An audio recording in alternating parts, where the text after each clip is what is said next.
transferred to whoever they leave that home to, and they don't pay capital gains tax. So that is called the step up in basis, and that's primarily how the ultra wealthy keep their wealth secret, and you don't really know who many of these homes are actually owned by. Now, there are some luxury real estate agents that I have studied, and they specialize in homes $5, $10 million, even up to $35 million. I've seen some of these homes listed for, but those are very rare, and those are the exception. Most homes in that stratosphere are typically transferred through wealth transfers, and that is rough estimate of about 60 to 65%. People are actually paying for privacy, not just privacy of ownership, but privacy of the residence itself.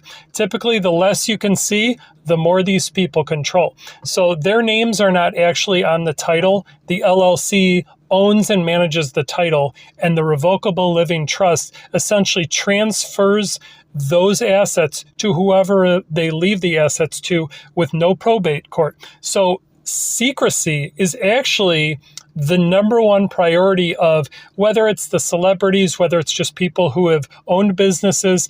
Yes, there are exceptions, people who have grown their businesses from the startup and own a $100 million house, but those are the exception, not the rule. A majority of these types of homes and properties are actually acquired and updated by nobody. These homes are typically managed and owned by an LLC and a revocable living trusts. So why is this, and what are the trends that have led to this?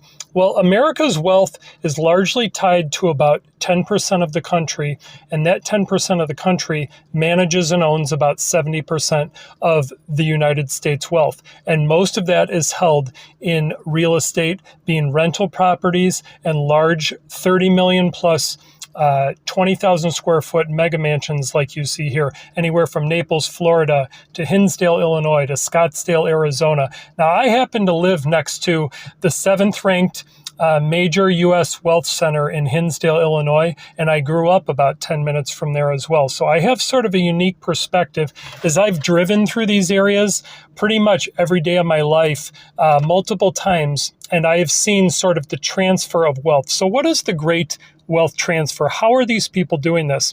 Well, typically when a home is managed under an LLC, when that person passes away, that home never goes for sale. It's simply transferred to whoever they leave that home to, and they don't pay capital gains tax. So that is called the step up in basis, and that's primarily how the ultra wealthy keep their wealth secret.